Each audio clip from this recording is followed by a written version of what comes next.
Boys, have you seen Proudy? Did we invite him for this year? I don't know. I've not heard from him, mate. I don't know. Has he messaged you, Jack? No, I saw something. I think... hang on. I got an email here from Proudy. Dear boys, It's called us boys, don't like that. I'll be away in Europe for the start of the season, so I won't be available for the pod. Great. I'll be back in September. Amazing. Do you reckon the podcast will be better without him? Well, I mean, it was beforehand. That's what the review said. Anyway, run the new jingle. Let's get going.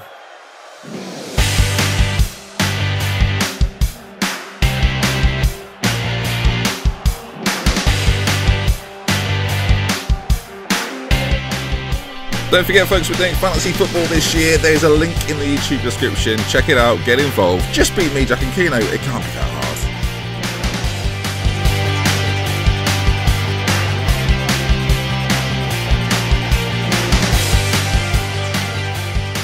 Listeners, welcome back. It's the new season. For those that are still waiting for our feature-filled special at the end of last season, wait till Christmas. It might be back. But we are back with the Premier League previews, and we're going to kick things off today with the top six. I'm, of course, joined by my two favourite friends. As you know, Proudy's now not here, but we'll be back soon. He wasn't a favourite anyway. He wasn't, to be fair. Jack, work the space on YouTube. How are you doing? Welcome back. I'm not too bad. I'm ready to talk about the Champions League final.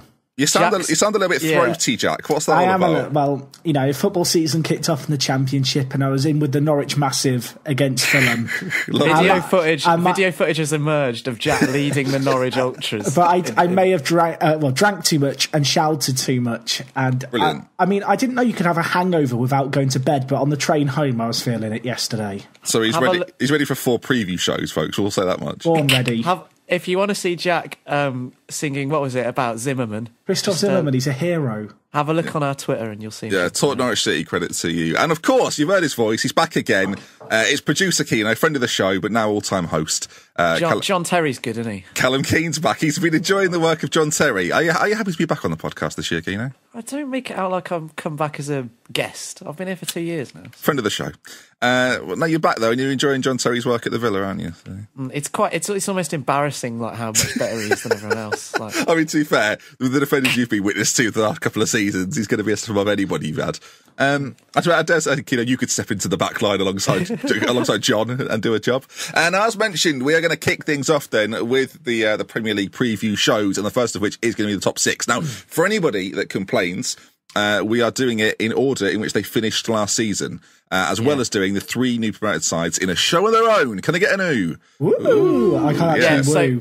So if you get annoyed about the order, blame your own team. Yeah. Blame your team. So Slavan Bilic is to blame, folks, not us. So there we go. We're going to kick things off at the top of the table, though, and it was champions Chelsea. A very good season last season for us all to witness, and they've been a little bit busy in the transfer window. They've had an interesting pre-season as well. Not played too many games. A win at Fulham, a win against Arsenal, 2 defeats back-to-back against Bayern and Inter, and then of course defeat just recently in the Community Shield against Arsenal on penalties. Do you like any penalty system, boys? Before we get going, the ABBA system. I hate it. I don't like the name. I'm a traditionalist. What would you prefer it to be called? We could maybe rename it. The ABAB system. The ABAB system. Just keep it ABAB. It's been ABAB for years. It's been fun. Suddenly ABBA have got involved, back to We were just talking about this though, Ben. Like it's odd. I don't, of all the things that FIFA could sort of try and change about football, of which there are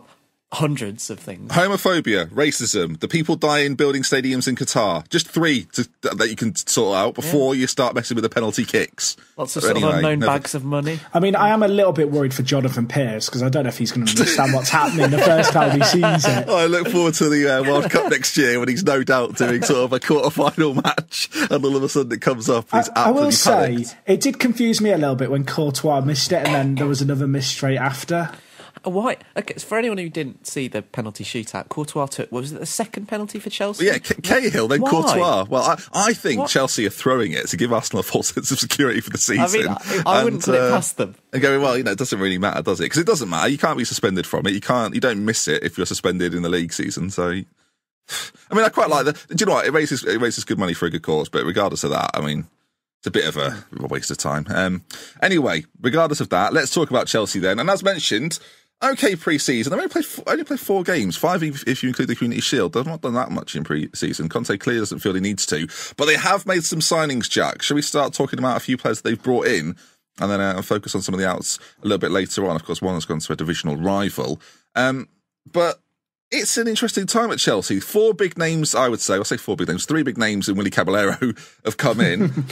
Which one do you think is going to make the biggest impact? Rudiger, Bakayoko, or Morata? I mean, this is a really interesting pre-season across the Premier League because so many teams have had different approaches. I hope so, Jack. I'll say that much. In a lot of ways, for our sake, in a lot of ways, the way in which teams have approached the summer it's kind of got a bit under the radar. You know, there's been some massive money thrown around elsewhere. I don't think many people have realised quite how much Chelsea have spent. Obviously, won the league last year. I think for me, Morata's the big one. There was obviously other players that they were allegedly interested in. They finally landed this guy. Obviously, Lukaku was a player who was kind of thrown around a little bit. I'm sure we'll talk about him in the not-so-distant future. But I think for me, especially with it looking like Diego Costa is on his way out, the kind of Morata deal is one where I feel like a lot of Chelsea's hopes, certainly doing kind of back-to-back Premier League wins, is going to be on that man's shoulders.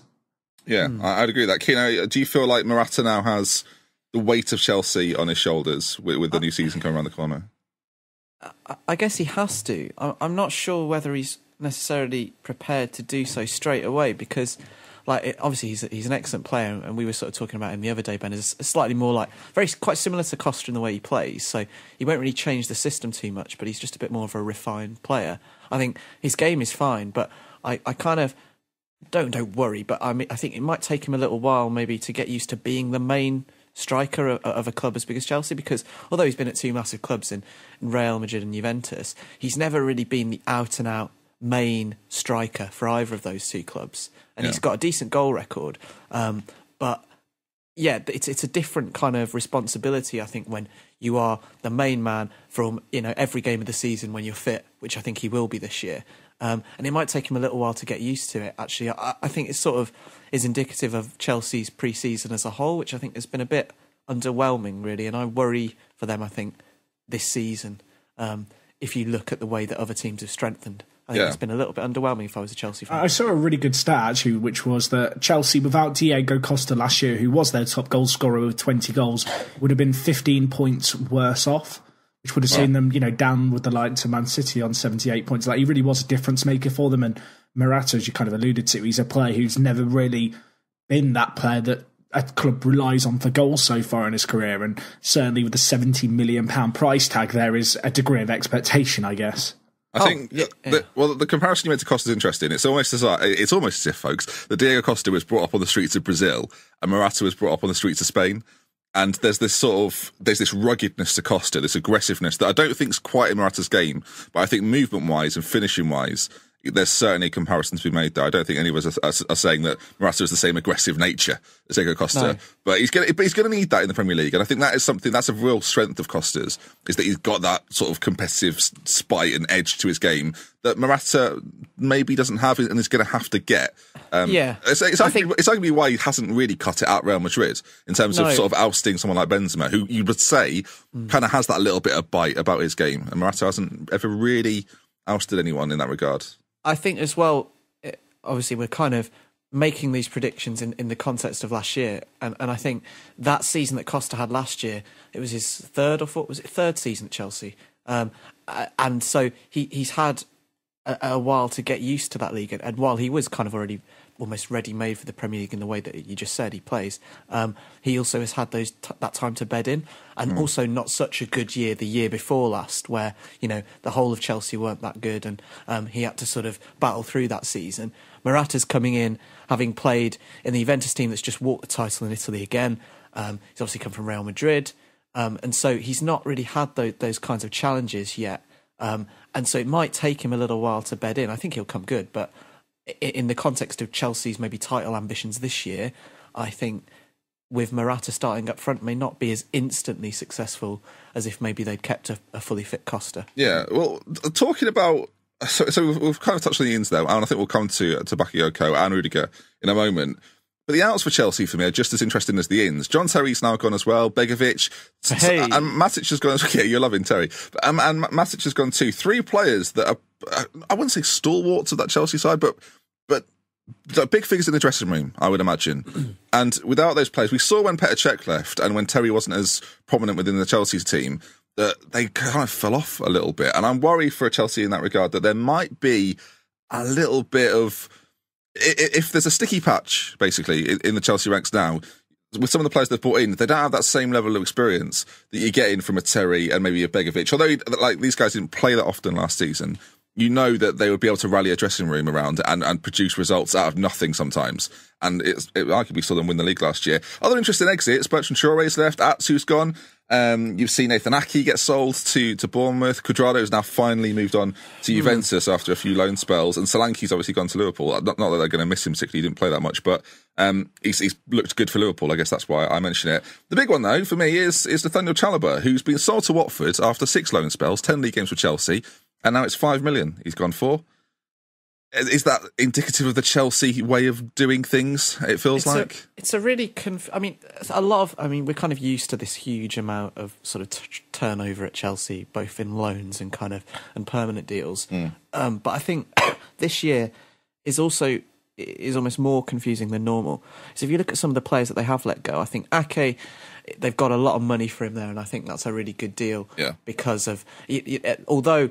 he probably would be good cover if they did have a sort of injury crisis. For that amount of money, you can't really turn him down. But there are a few other players that they've let go. I think Traore is one who looked pretty good at Ajax last year, was probably their standout player, particularly in their run to the Europa League final.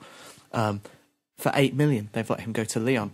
And it just strikes me that while, they've got good money for a lot of these players, their squad is not the deepest, particularly if you compare them to the 2 Manchester clubs. Yeah, I was going to come on to this. Now of course, Chelsea may well have buyback clauses in a lot of these sales. I think Chalobah they probably will do. I would think Traore as well. But they've loaned out players like Loftus-Cheek's gone out on loan. Van Ginkel, who at this stage in his career, I would suspect Van Ginkel thought this year he might get a chance in this Chelsea team. With the midfield the way it is, Chelsea have got a thin squad, and we'll come on to that in a minute. Zuma's gone as well. We talk about Costa leaving. That leaves Morata and Michy Batshuayi as their 2 striking options. Now, Tammy Abraham's gone out on loan to another Premier League side. Was there an argument to say he could have stuck around, maybe? Or are they going to bring someone else in? I still think, speaking of Swansea, actually, they may well go for someone like Llorente. Worked with Conte before. I think that might be the kind of player they can pick up for maybe a few million.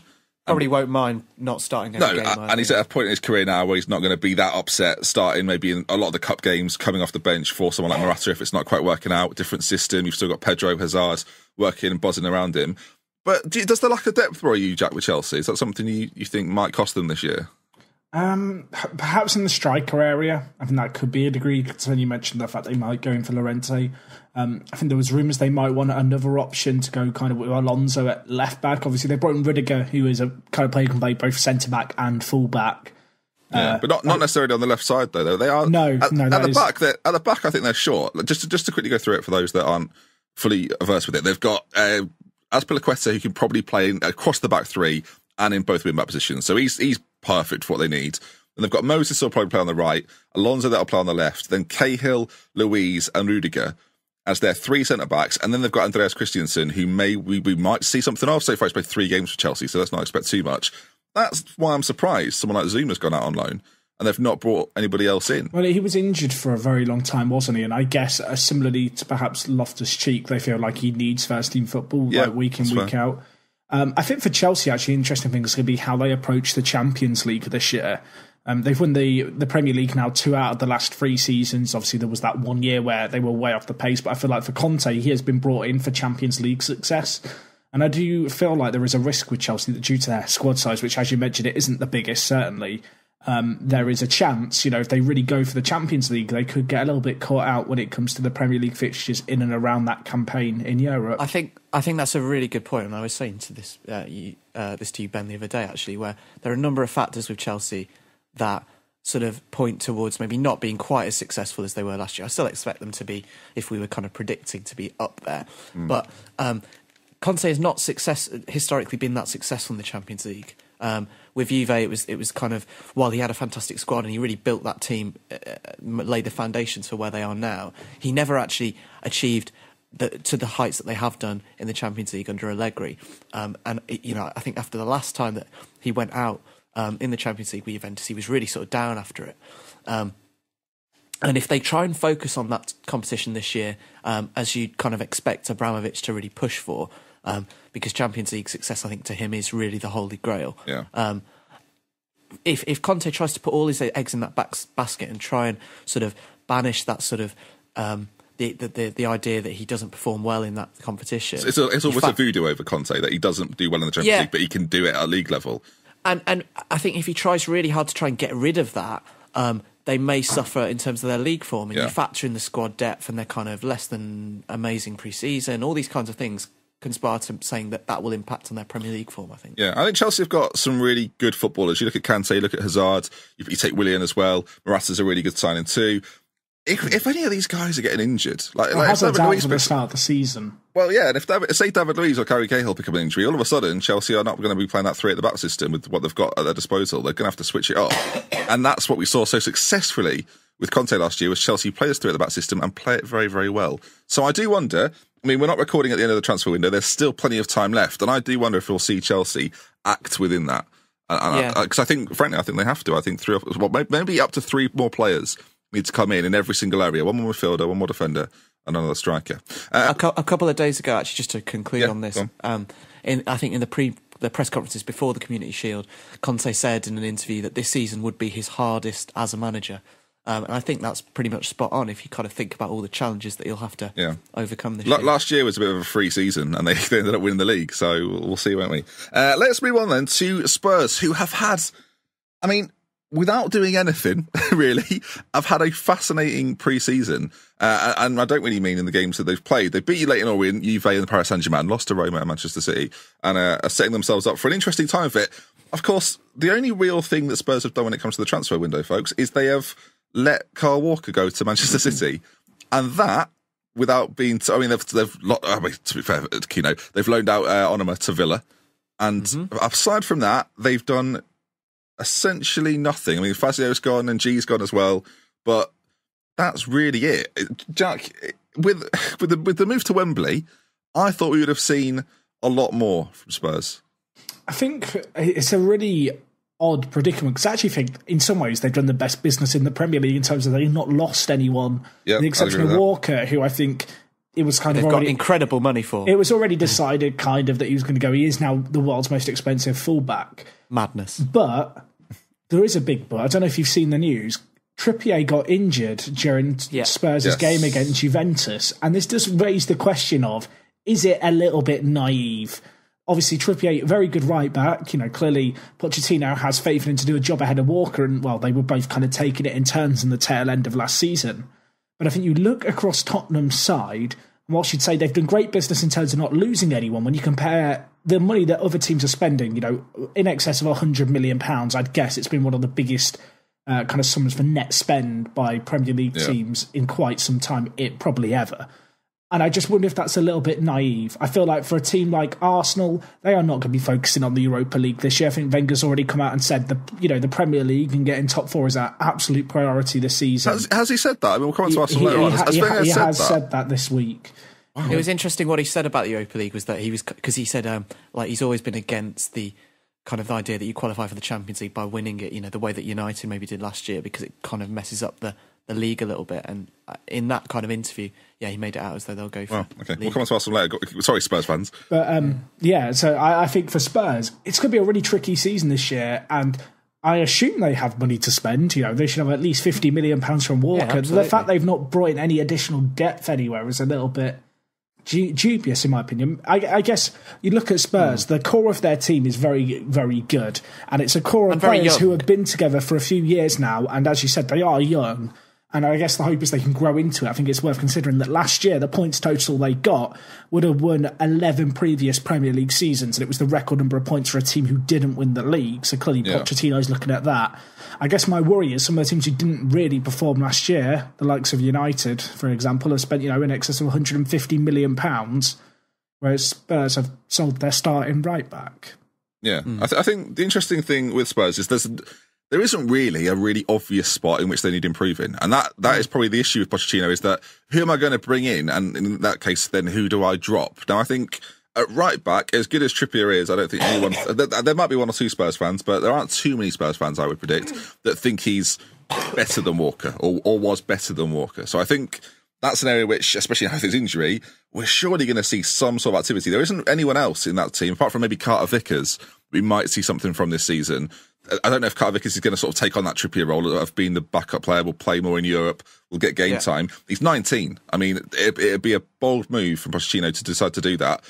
And then across the board, really, you've got people like Wanyama, you've got Dyer, then Bele, Eriksen, Ali. Is there really that need for more players in the centre? As Jack pointed out at the start, they've got the depth there, and they've done well to keep on to those players. What we spoke about a lot, though, was that this move to Wembley, they've not fared well at Wembley. And this was the only criticism we had of Spurs last season, is that aside from maybe Son, I mean, we've seen patches from Lamela, we've seen a little bit from Nkudu. They don't have that terrifying winger that puts defences immediately on the back foot. And on a big pitch like Wembley, I feel like Spurs will lack that week in, week out. And I think to not even really have that option. And even with Son, I wouldn't say Son was the out-and-out winger. He was more of an inside forward, can also play up front. And Kudu's relatively unproven, 22. We didn't see much of him last season. And Lamela has either had injury issues or never really quite done it. I mean, he's looked good in patches, but he's never looked consistently good throughout the season. And he was injured for most of last year. I think they'll have him back fully fit this year. So, before he got injured, he was looking like he was sort of really finding his feet at Spurs, so that'll be interesting. But I agree with you. I kind of respect what Spurs have done in a way, because, as we said, there aren't that many, other than what you've just said about maybe the wide player, there aren't really any areas that they should strengthen. I think the Trippier injury almost forced his hand to at least getting a kind of stopgap, maybe full back. I didn't really have any names to mind, but I could see them doing business there. Other than that, I think he sort of gambled on the fact that his squad is so young and so sort of close-knit now that they'll continue the form. But I think, as you say, playing at Wembley with the Champions League, they're going to want to try and make some progress in the Champions League this year, because that has been their sort of, at least for Pochettino as well, they're kind of failing. And if they really do focus on that, their squad depth will be put under even more pressure. One thing, I'll continue in a moment, Jack. One thing you can say about Levy and Pochettino, though, is that look at Dortmund of previous years, look at Monaco this season, that have been torn apart by the big boys. They've had good seasons, either in the Champions League or domestically. Spurs are the English version of that, really. We compared them to Dortmund last year, at the end of last year, in that they've got a lot of players that are of sort of that 20 to 25-year-old, 26-year-old bracket that could easily be snapped up by the sort of the elites, and they've only lost Kyle Walker. And to get 50 million for Kyle Walker, we touched on at the beginning, is fantastic business from them. They're in no position to sell anybody. They don't need to. So I'm surprised we've not seen, with a week to go as we record this, we've not seen any investment across the line. And if Harry Kane gets injured, and you've got, you don't want to see it happen, but you've got to talk about it. If Harry Kane gets injured, are they going to play, say he's out for 3 months, are they going to play Son there? Are they going to play Janssen there? Neither of which have, I wouldn't say flourished in the same way that Harry Kane does in that striking position. I think Son played as a striker for Leverkusen quite a lot, so that might be an option there. But I don't. And he has done last year as well. Yeah, I mean, he played there when Kane was out for a short spell. But say the injury's longer, say it's 6 months, and he gets injured in the second week of the season, third week of the season, or say, and then the window's shut. Spurs then are in a panic buy scenario. Just reload to last save game, probably. where everyone knows that they've got money to spend and they're going to have to spend it. They've seen the 50 million coming for Walker, and there doesn't seem to be a contingency. Earlier in the window, Pochettino did say he wanted to bring some players in, but so far we've seen literally nothing. So I don't know. How do we think? We didn't say this with Chelsea, actually. We'll just quickly go back to it. Where do we think Chelsea will finish in the league season? That was a nice lead time. Second, I think. Second, Kino? You can change this when we do our predictions. I will say, I've not really thought this through. I need to draw down a table to get. Well, we'll do our full league predictions maybe in the last episode. We'll do that to round it off. I think with Chelsea, as I said to you before, man, I think they'll be in the top 4. But I don't think they'll win the league this year, so third or fourth. You can be vague. We'll do predictions later on. I think you're similar. I don't think they'll win the league, but I think they'll be in the top 4. And that brings us to Spurs then. Where do we see Spurs finishing with everything that's gone on, with the stadium move, with the lack of Kyle Walker, with the fact they've kept all of their players? Kino, we'll start with you. Where do you think Spurs will finish? You can be rough with this. It's between Spurs and Liverpool, really, for me, for that last Champions League spot. I don't think Spurs will win the league this year. So 4th or 5th, I'll have to work out between those two what I'll sort of give them at the end. But fair 4th enough. or 5th. Jack? I think outside the Champions League, but I will say that every year since Spurs have kind of been a mainstay of European football, I've said they'll finish outside the top four. They keep just like screwing me over. So it could be possible as well this year that Spurs don't do a full Leicester, but they have like a really good run in the Champions League, which would be progress for them in that competition. But their league form may suffer, so I can maybe see them getting to a quarter-final or something, but maybe finishing outside the top four this year. Yeah, which maybe would be a failure, but in the wider picture, it might be quite a good thing. I think as a podcast, we quite like Spurs. Actually, we don't want to see Spurs drop out the top four, but similarly to you guys, it's refreshing to see what they do. Yeah, I similarly think they won't get into the top four. But as Jack said, I've thought that for the previous 2 years as well, and they've been proving me wrong. I'd like them to prove us wrong. I just think the strengthening this year from the other sides has been a step up. Can we talk about the strengthening of Man City? Because hang on, Jack, what I will say, Jack, lovely little link. Third place in the last season, exactly. Manchester City. I mean, I won't say, Jack, you kind of shoved it down my throat there and made me spit it out, but there we go. It wasn't a smooth segue. They've spent 20, well, the reason I say it is because they spent 20, that wouldn't be a lot, but £200 million this summer. Yeah, shall we? Let's go through it. I need to have a lie down. Football's gone mad. City have equally had a bit of a quiet pre-season. A lot of the big sides in the Premier League have played big sides. City have played Manchester United, Real Madrid, also played Spurs. A lot of Premier League matchups have happened. They've also played West Ham, where Joe Hart conceded 3, didn't have the best game. Oh no, it wasn't great. And as Jack mentioned, they spent a lot of money. Bernardo Silva was kind of done before the window opened. Edison's coming from Benfica. I mean, they did all their business early, didn't they? The for the latest most part, like Edison, Carl Walker, Bernardo Silva, they were all done before like pre-season even started. Yeah, true. And then since then, they've brought in Danilo from Real Madrid for 26 million and Benjamin Mendy for nearly 50 million. Again, ripped apart Monaco. 2 players from Monaco, as well as Chelsea get one as well. We said last season, throughout all of last season, the problem with City is that their fullbacks were good 5 years ago and aren't particularly good now. He's gone and bought 3 of them. I mean, I kind of expected this to happen at the start of last year. We've now seen Zabaleta leave, Sanya's gone as well, Clichy's been removed, as has Kolarov. They've all gone. Like a lot of the guys that were there when Pep came and we all thought would be removed, but it sort of lasted a season. You could say the same for maybe Fernando was there too. Although he brought Nolito in, he never quite gelled in that side. Jesus Navas, I would say, there's another one.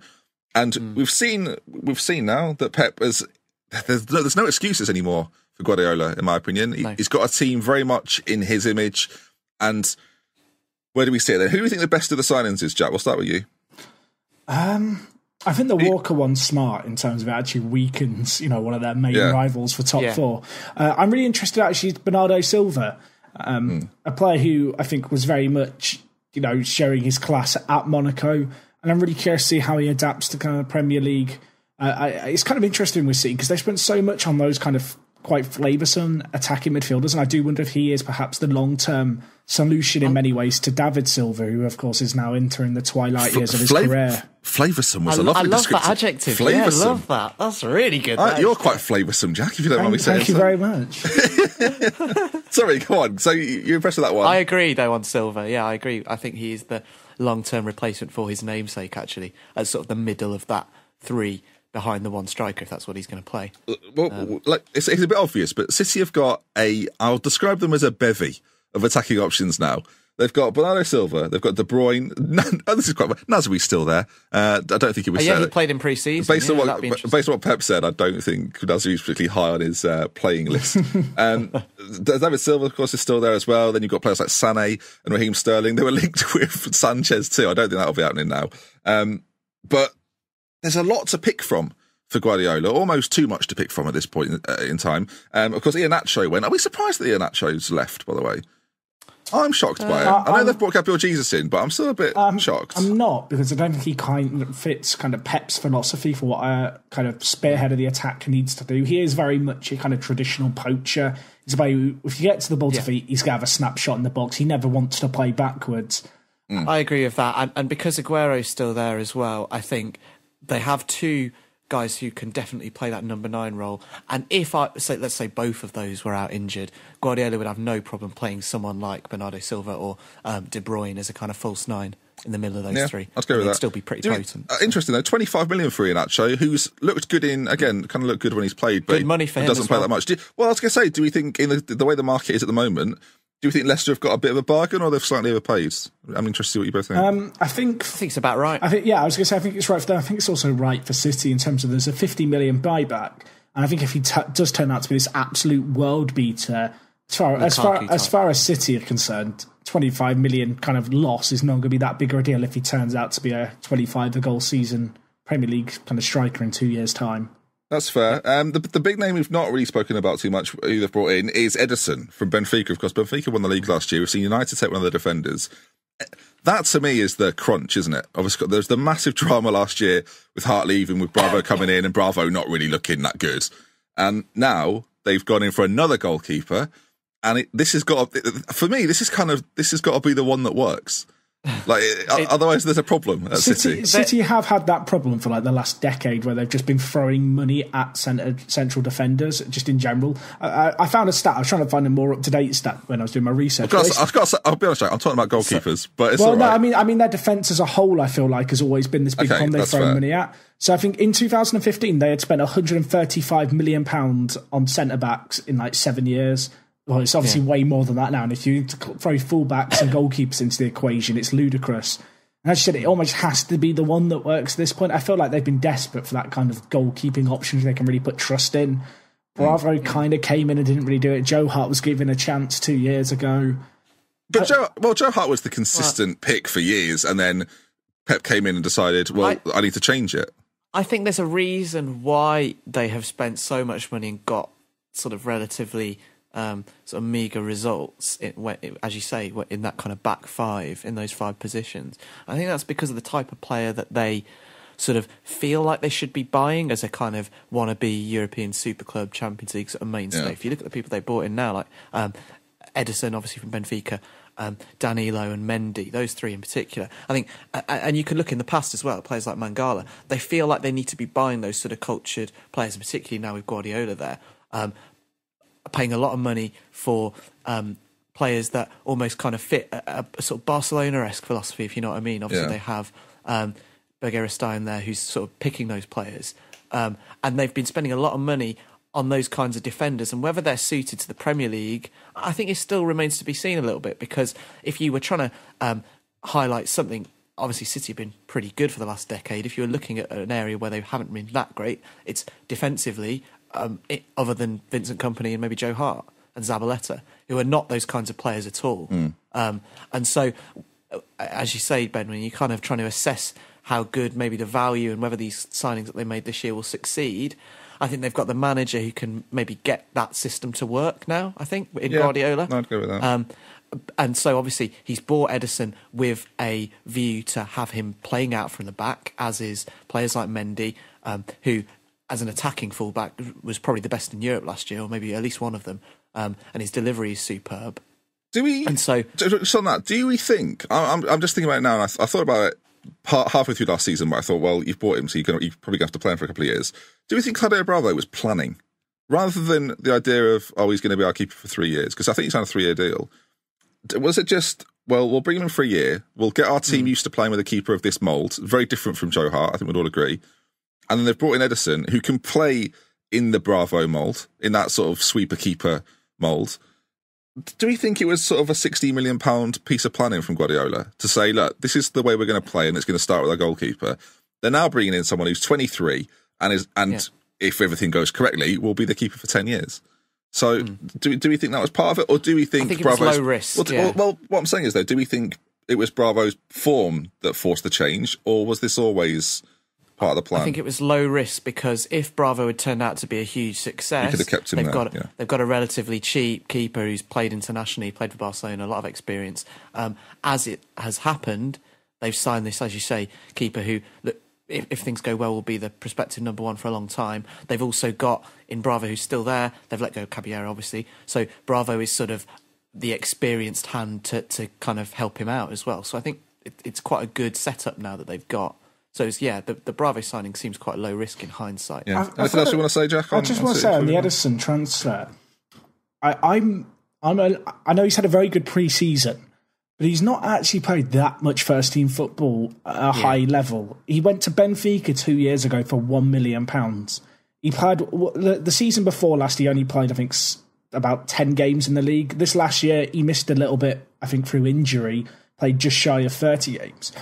I just think it's a lot of money to spend on a player who's not actually played. I think he's played 37 Liga NOS games for Benfica. I think before that he maybe played for, is it Rio Ave, the team he played for previously. I feel like he's either be one of those goalkeepers we look at and go, how the hell did no one pick him up sooner? Kind of thing. It's high risk. Or it's going to be it's a lot of money on a keeper still. 35 million. Exactly. I feel like second most expensive keeper of all time, I think, after Buffon. So I'll probably have people tweeting me, but I think it's up there. I mean, I have no doubt now that it'll be an absolute world beater, but I think the part of my brain that thinks money should still matter in football is a little bit worried by this. I'm sure as far as City are concerned, it's a fraction of it's less than 20% of their spending this summer. If he doesn't come good, it's not the end of the world. But no, I think he's going to be a player to keep an eye on this year. So in which case, how do we think... I'm going to open this a little bit more. I didn't ask you with Chelsea or Spurs, but I think with City, it's a bit more forefront of the attention, is how do we think they'll do in the league and the Champions League? They did okay last year, but they could have done better in both competitions. How do we see City faring in both, though? Jack? I think... Go. Kino spoke. We'll start with Kino. Well, we're alternating, aren't we? We'll go to Kino. Jack I think... It's a really good question because obviously it's also similar to Chelsea that the Champions League success for City is the kind of the holy grail of the owners of the club in particular, and that's the biggest way that they can sort of boost their status as they're trying to do. They're a newly moneyed club in the grand scheme of things. And obviously Guardiola was brought in to perform in the Champions League. He also hasn't had a great record in the last 5 years in the Champions League. Didn't win it with Bayern. I think a league title this year and a run fairly deep in the Champions League, maybe to the quarters or semi-finals, would be, about par. They've got to get I feel like they've got to get to the semis this year. I know it's getting tougher and tougher, but that squad, sorry to cut into the best squad in the league. I think they should win the league. I'll just come in there and say I think they should win the league. I think that's where you're kind of going towards saying you equally think so. Jack, are you in our Man City boat right now? I am. I actually think this is a massive season for Pep in terms of the fact he's now going to spend his career. Well, he's almost had a net spend of £300 million in 2 years at City. Fundamentally, he has been brought in to win a Champions League or the Premier League, and I actually think if he does neither, this year, I said he 1.5 Neymars though. He could be gone. Do you think he could be gone? Wow. I think he'd see it as a failure actually if he fails to win a major trophy this year. So you think he might let himself go? Is that what you're saying? Possibly. I wouldn't put that past him. I don't think he'll be sacked. I think this year, as far as City goes, they've got to be winning the league. I think they'll be right up there, but I feel like with them it's a lot about how their new players gel in and how we see the fullbacks really impact the system, because obviously Pep's system is very reliant on the fullbacks doing what's asked of them. And a lot of it's going to come down to how well they can hit the ground running, both in the system and just in performance-wise in the Premier League.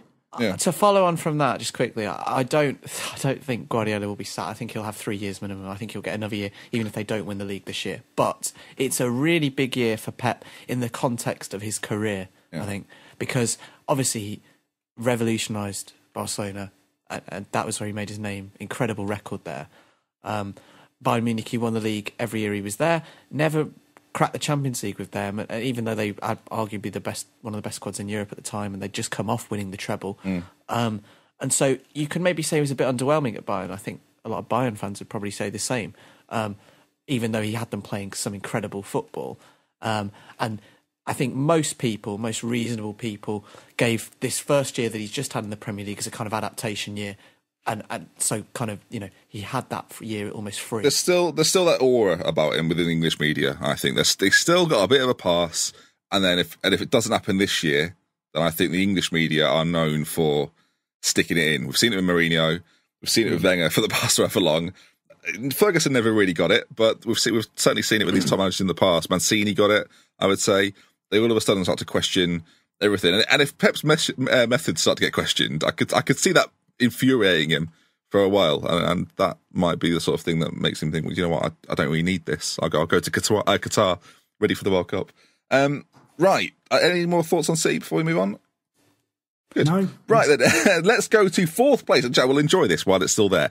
Let's go to fourth place last season, Liverpool. Ooh, I mean... Just me? Okay, just me. I enjoyed it. Regardless, pre-season for Liverpool's been very busy. Klopp's had them all over the place. They are the Premier League Asia Cup trophy winners. Oh God, that was good. Audi Cup Audi Cup runners-up. So, it's been quite a successful season. I know Arsenal may well have won the Community Shield, but Liverpool have been getting their fair haul of trophies as well. Elsewhere, I've played Tranmere, Wigan, Hertha, and most recently Athletic Bilbao, where they won 3-1. And it's been a very active and busy transfer window without anyone really signing other than Salah and Robertson. I mean, Solanke came on a free.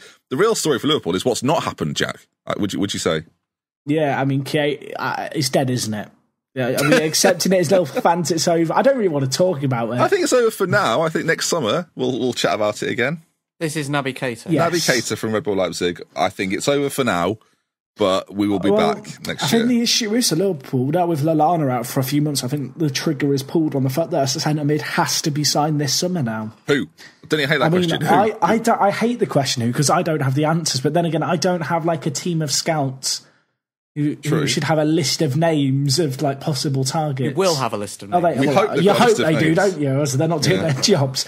No, I think for Liverpool this year, it's going to be a challenge, especially when you look at the spending of other teams around us. I guess the big deal is the Salah deal. I feel like there were points where we were too reliant on Mane. Obviously, the African Cup of Nations is not a factor this season. I mean, part of me is just looking forward to seeing Mane. On that, by the way, they've changed the date of the African Cup of Nations. Nations. It's happening in the summer now. Yeah. Have you heard the news for next year as well, that the Premier League might be having the transfer window closed before the start of the season? Oh, I would like that. I personally would quite like that. I like that. No, I think that's a good change because you do get a sort of quite silly scenario. Does that mean it would happen across Europe then? I don't think so. That's the issue. I mean, it would. Sorry, Kino, you're saying? No, I quite like that as an idea, really, because you get quite a silly scenario a lot of times where players will start playing and almost. I think it happened with Modric a few years ago. Balassi had it, played for Palace, and then went to Everton. I will say. They would make our preview shows easier, wouldn't it, if we knew all the transfers were done before we start? It would. That'd be nice. On the fantasy football as well, that'd make it a lot easier. Well, on the signings that have been made, Salah for 37 million had a very good year for Roma last year. I think if he'd signed for anyone else, I'd be equally saying I think it's a really good transfer. Just the sort of transfer Liverpool needed as well with the Mane situation. He got double figures for goals and assists last season. Solanke's come in and is basically. I don't want people to think we're going overboard here, but he's essentially. Well, no, he's essentially Robert Lewandowski. Yeah, Kino? No, Lewandowski missed that shot in the German Super Cup. That's true. Solanke scored from. Solanke would have scored that. So. Well, he's been named Golanke, not Solanke, Golanke. I like that. Lovely. And Andrew Robertson from Hull, an actual left back. So that's nice. Although Moreno's perked up now, which is nice. I think the thing with the Robertson deal is you look at it and you go, 10 million, and then you realise that Kevin Stewart went the other way for 7.5 million, and so it doesn't seem so mental. Yeah. Lucas went as well, Andre Wisdom's gone, and I mean, the sad one for me is... You're sad to see Lucas go? I cried. It's longest serving player. It's the right time. I think that's the thing with Lucas. He's been a good servant. I feel like it's been the right time for a few seasons in reality. But he's, I mean, for the last few years, he's just been playing at centre back. We've needed one, which is a little bit bizarre. But there was a time, sort of under Dalglish, where he was one of our best players, and I think that's the sort of Lucas I'll remember or try to remember. He's not dead, so I don't know why I'm saying it like that. But it's gone to Lazio where he might die. Maybe cut that out. I don't know. Yeah, he might die. bit reckless. Yeah. I mean, this is escalated. Sorry, but what I'm saying is, I think it's the right time for him to go. As well as Naby Keita, Jack, who looks like he isn't going to sign, how do we think the Van Dijk thing's going to go? For those that missed it earlier in the summer, Liverpool had to put out a statement to say we're ending our interest in Van Dijk. We messed up this transfer. It's a bit like a Facebook post was like, yeah, I'm not interested in her anymore. And then you're like sliding into her Facebook message like, please come back. Yeah, it's okay. So we'll wait. I think out of the Keita and Van Dijk deal, I think this one, I think by September the 1st, my birthday, sending gifts, he will be a Liverpool player.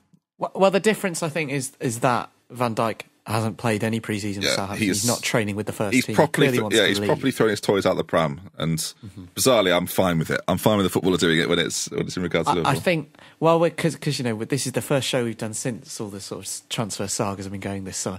Liverpool, that was the most poorly handled bit of transfer business this summer. It was comical. Liverpool pulled out a transfer they hadn't agreed.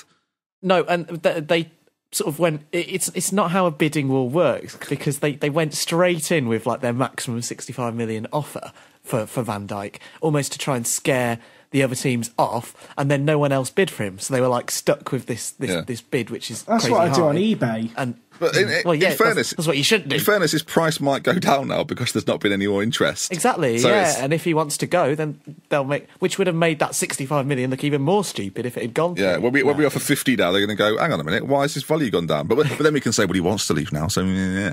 The only other question mark over Liverpool this season is, I think, really, is Philippe Coutinho. There's the talk with obviously the Neymar. I was about to ask you with about the Neymar. Well, go and ask me, Keno. Well, you can lead this Liverpool. What do you?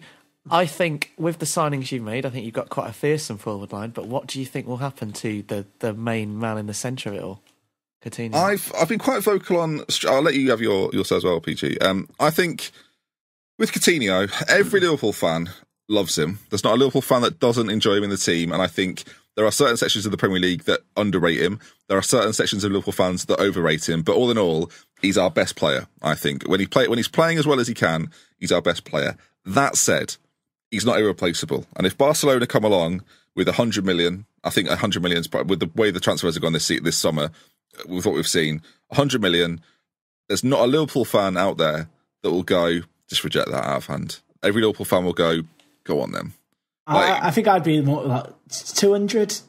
200. Be the Neymar one. Well, he can buy himself out of that one. But I don't know, Jackie, the same. I think for as good as he is, £100 million for Coutinho, you're not going to say no. And I think that's where Liverpool are drawing their line in the sand. See, I'd agree with you. I have something. I'd agree with you if it wasn't the fact the season starts in less than a week. If this was happening in July, I would be like, let's. I don't think he'll go. By the way, I don't think he'll. I think he'll go next summer or in January if he's going to go. But won't go in January. What's his contract situation? I think he renewed it last year. Yeah, so he's just signed. You're not in any rush to sell at all. He's just signed a new one. There's no release clause, so we don't have to let him go. I think he's on 150 now a week, which is one of the bigger earners at Liverpool. So there's no need to sell him. From what we can tell, he looks pretty happy. And I guess part of the saga was that Barcelona's attempts to keep Neymar were to bring in his mate Coutinho, because him and Coutinho are very close. With Neymar now gone, you wonder if there's still that interest from Barcelona in Coutinho, and whether now PSG will be the team to go, well, let's make him feel more comfortable. Let's bring in Coutinho as well. But I don't know what's going to happen with that. As I say, if he goes, and it'll be for a lot of money, and you'd hope that with that money we could replace him. Well, the problem is what Jack said about it being near the end of the window now is important, because we've reached this point now with these transfer fees where the money almost doesn't matter, and because we all know that Neymar isn't intrinsically worth £192 million. That's not his value. Like there are many ways that, which I've read about as well, which kind of work out players' intrinsic value. And Kyle Walker would be like something like 12 million or 15 million. He wouldn't be worth 50 million. Yeah. And the thing is that now Barcelona have that money from Neymar, 200 odd million euros. And everyone knows they've got that money. So. Yeah. And this happened with all kind of transfer fees in the past when there was a big high profile deal. But even if Liverpool got 100 million, say, for Coutinho, you wouldn't be able to do anything with that money. It's almost meaningless at this point, the money that you would get for him, because this late in the window, the fact that deal came through, who would maybe, you could go and get someone like Keita and maybe change the system slightly. But it's almost, and this is why I think they won't let him go, and they can't really. If that transfer went through, it would be almost entirely negative for Liverpool, because the money would barely mean anything at this point. Yeah. I think I'm quite positive about the season. I think another year under Klopp, I just think the way we play under him, the way we attack teams, if we do bring in Van Dijk, I think that's huge, because I think defensively all of a sudden we go from being a good defensive side. So I don't think there's this idea that Liverpool are terrible at defending. They're not terrible. We just have a few players that can be error prone, and we have James Milner at back for an entire season, left back for an entire season. We're actually not too bad. Mignolet's form picked up dramatically in the second half of the season, and I genuinely think we'll have a decent year. I don't think we'll win the league. I don't think we'll finish outside the top four. I think we'll probably come fourth, and I think we'll have a decent Champions League run. We'll finish fourth. Salah's a really good addition. We'll keep hold of Coutinho. There's probably one or two to come in, one or two to go out. I think the situation with Sacco is bizarre. The fact he's not gone yet is weird. And that's how I see it. Jack, away you go. I think if Liverpool lose Coutinho, we'll probably miss out on Champions League football this year. But you don't think we will, so you think we'll get it? Yes, correct. But By that logic, Jack, yeah. Yes, that's correct. You've logically pieced those two pieces of information together in the correct way. Thank you. I enjoy a quiz. Well, the features will be back for the main shows. Yeah. I agree with that. I think Liverpool are stronger. The Salah deal has made you stronger.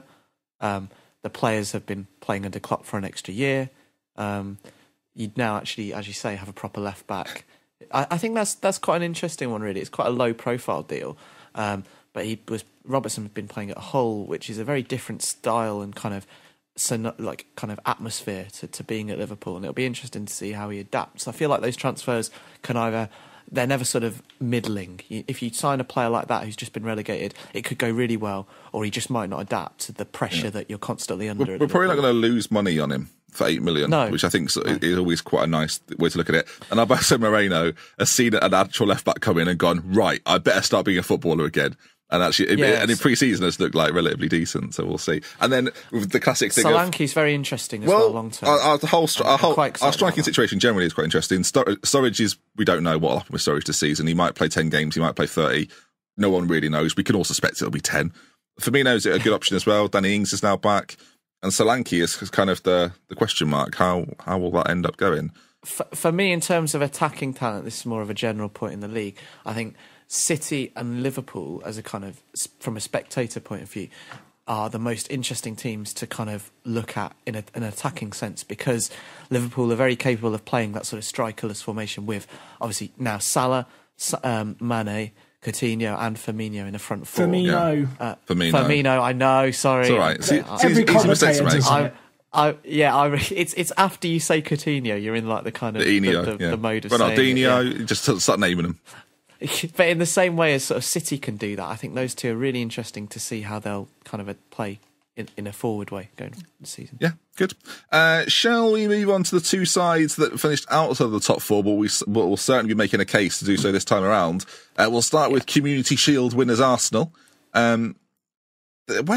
Isn't that funny that they've still got Ozil and Sanchez at this point? Who thought that would be the case as we record, worth saying? Arsenal. Some seagulls there. Arsenal, indeed. Jack, you okay with that? It's not me. I know I live by the seaside. Sorry, it's the Brian fans. They're congregating outside my flat windows.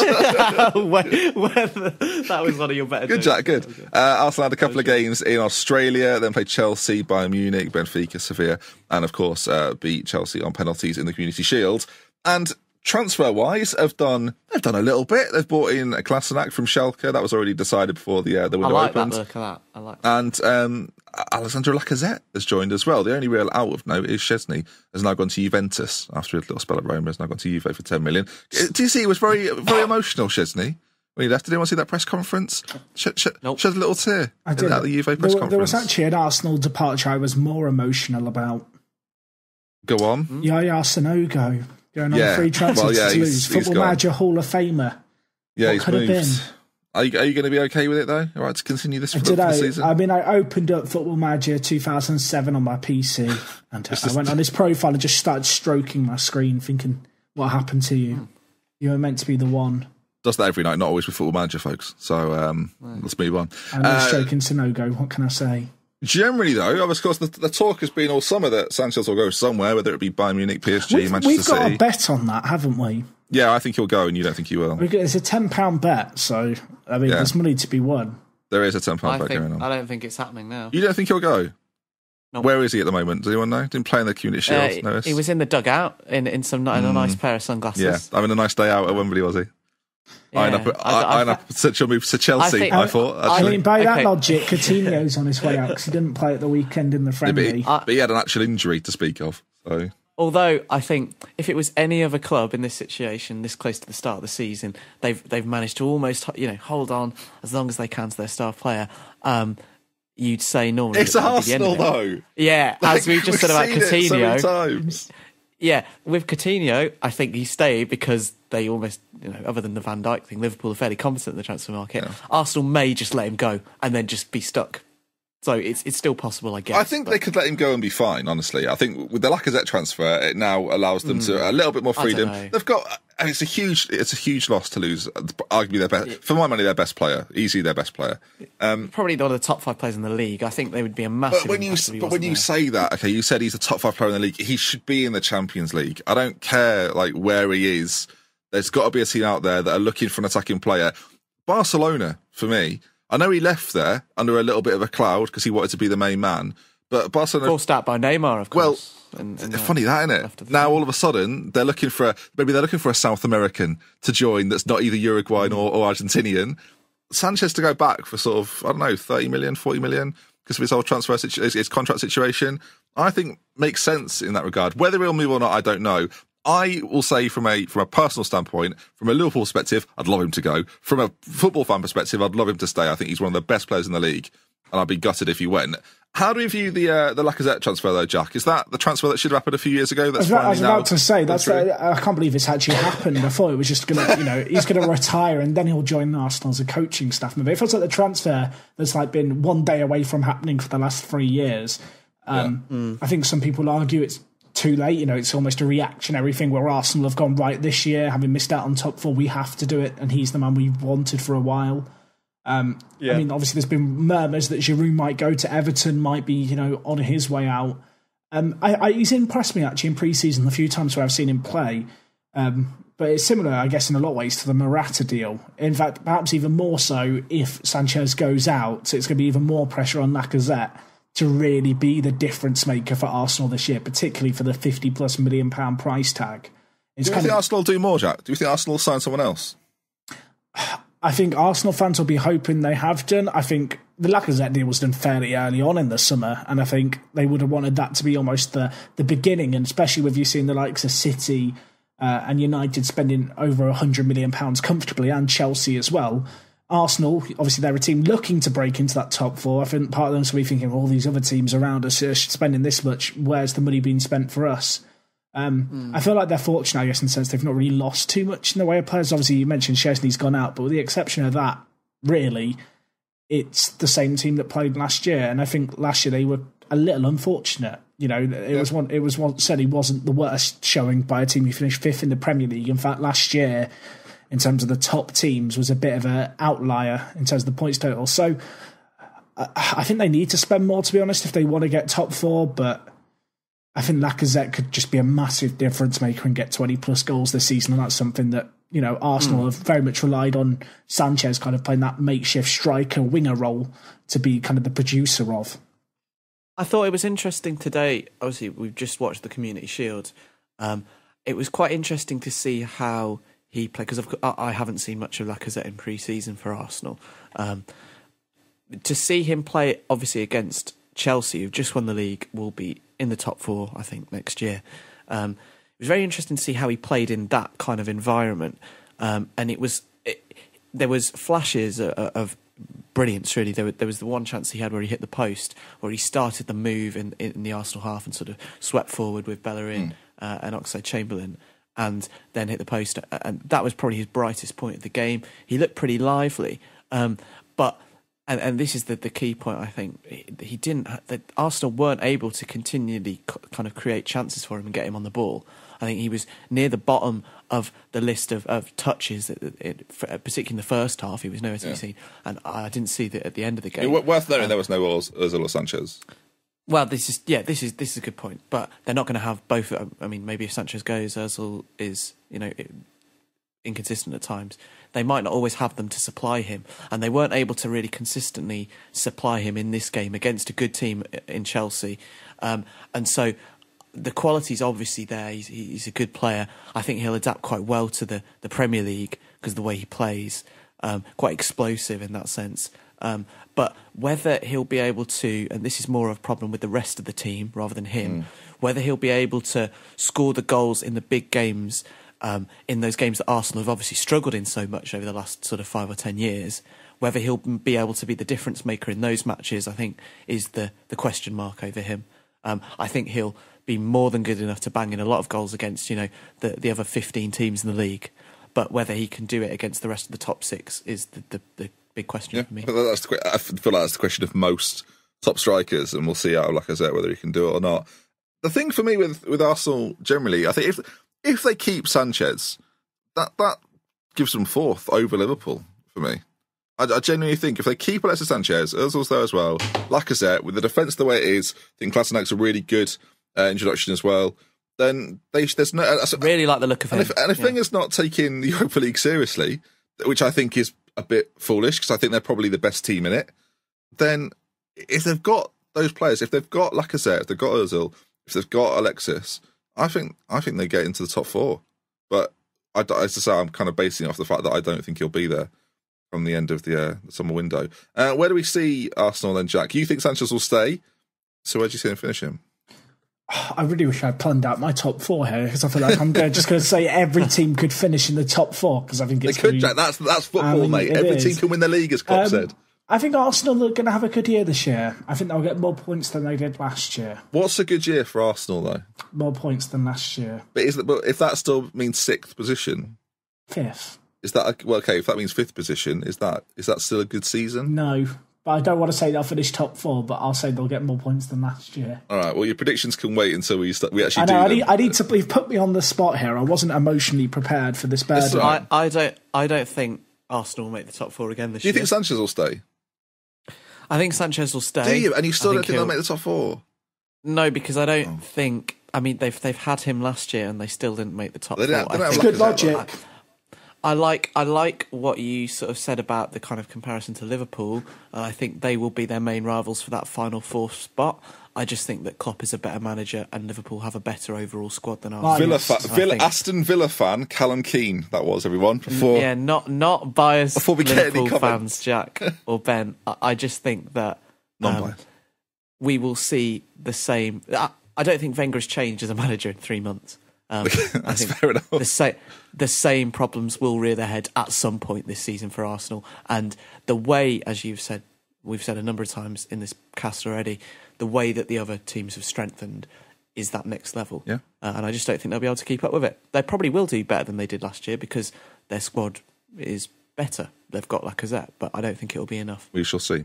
And that then brings us on to the final team of the top 6. Hopefully you've been enjoying this preview so far. And it's Manchester United. Jose Mourinho. It still sounds weird, that, doesn't it? Jose Mourinho is Manchester United, who have had a decent pre-season. Jose Mourinho, one who stole the show, and he's Dynamo.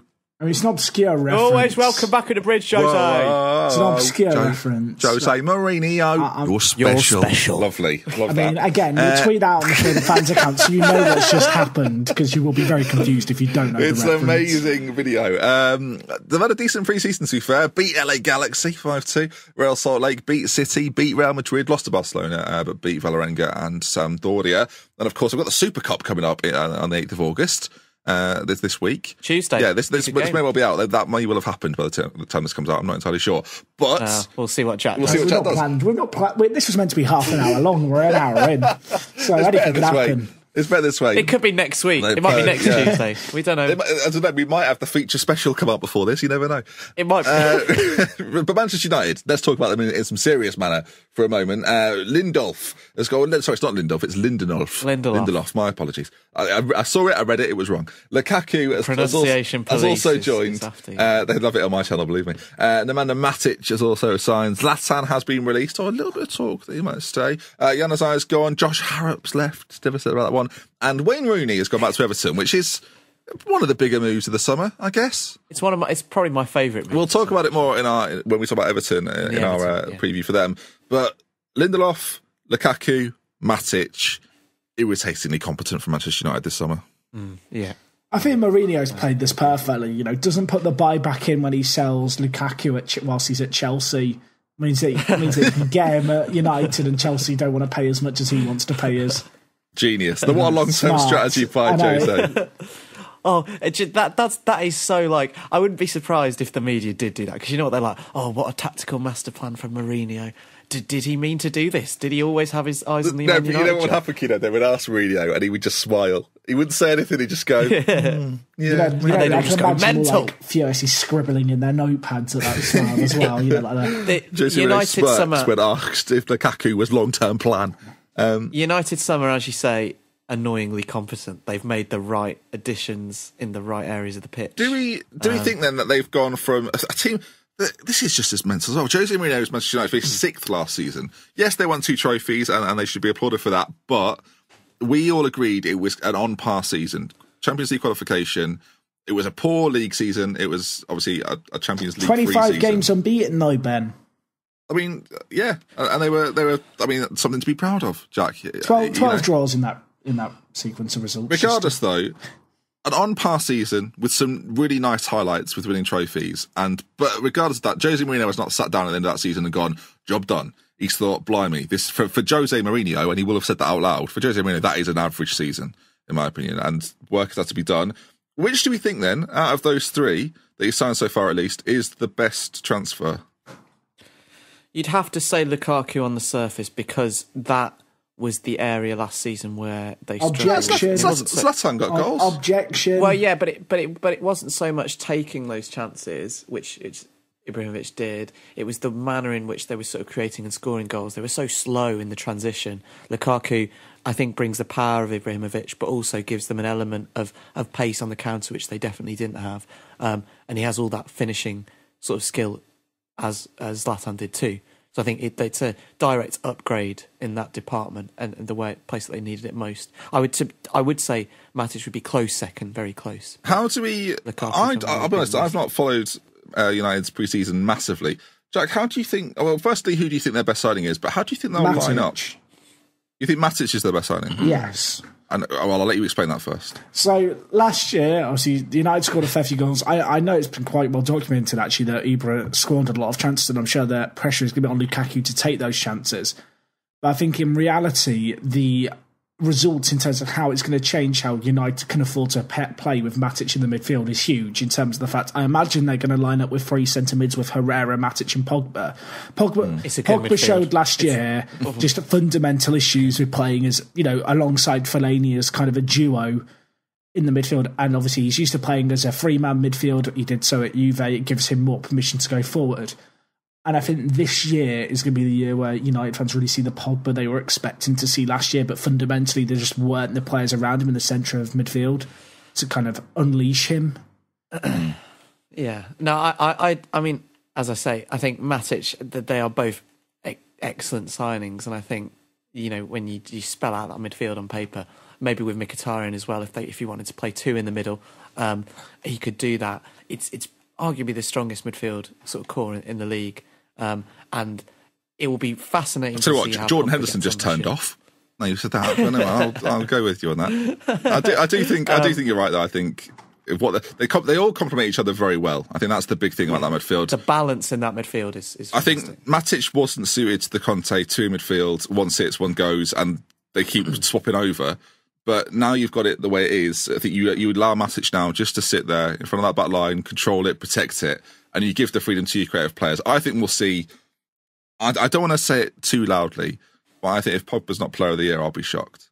I think we're about to see a different version of Paul Pogba. That a lot of people that were very critical last year will be eating their words. I think particularly that midfield with those three. The balance in that midfield is fantastic, because Matic, as you say, can just be the destroyer at the number sort of 4 in that midfield 3 and just focus on the defensive side. Herrera gives the legs and the sort of almost like the Matuidi in the way that Pogba plays for France. He's that shuttler. Yeah. He's going to be the legs for Pogba, and that just fully allows him to focus on creating. And Herrera's so much more than just legs. I know what you mean, but he is.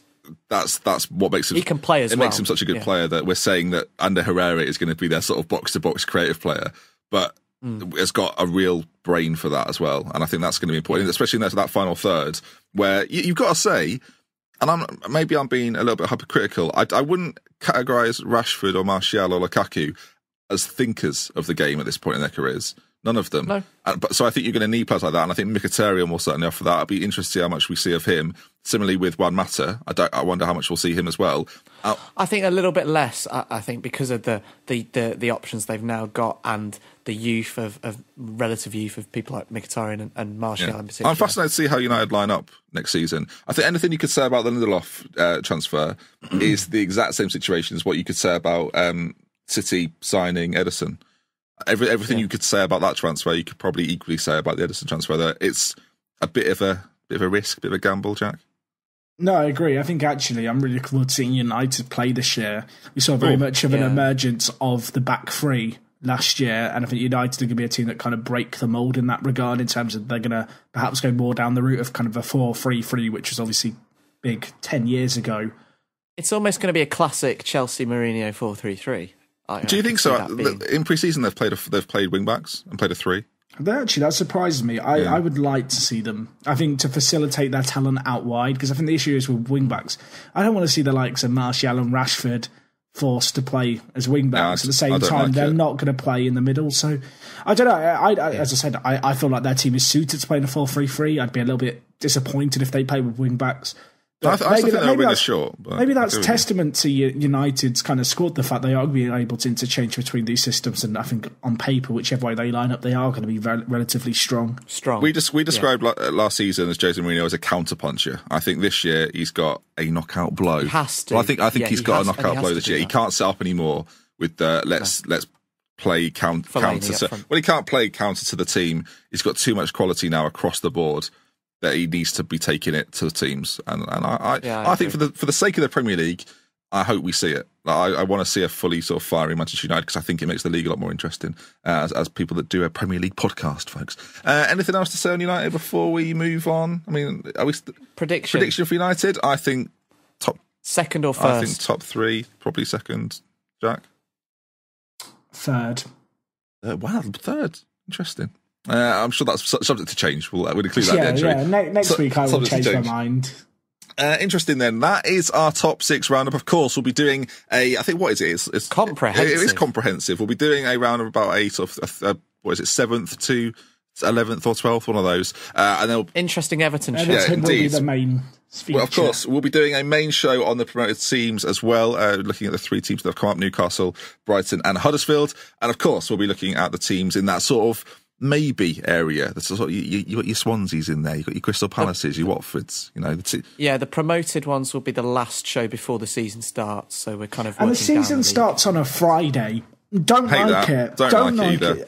Should be 10 games at 3 o'clock on a Saturday, and I'll be fine with it. But that is going to bring us to the end of the show. If you've enjoyed this Premier League preview, tell your friends. It's the start of a new season. There'll be a show every single week from us at For The Fans. Proud to be back with us as well. And hopefully you'll tune in for it on Twitter at For The Fans Show, forthefanshow.com. You can find all the available links, including... Leave us a review on iTunes. If you're listening on iTunes, of course, do make sure you subscribe over there. The show is always out on iTunes before it's out on YouTube. So if you're looking for it on that sort of maybe Monday morning, Tuesday morning, it'll be there before it's out on YouTube, in case you're ever wondering. But we'll tweet out details to that each and every week. If you enjoyed it, do leave a like on the YouTube video and leave your comments as well on your top 6. Maybe give some reasons why as well. And we'll look forward to reading them, and we'll discuss them throughout the show this season. Jack, thank you for joining me for this preview. Thank you very much for having me. And Kino, a pleasure as always.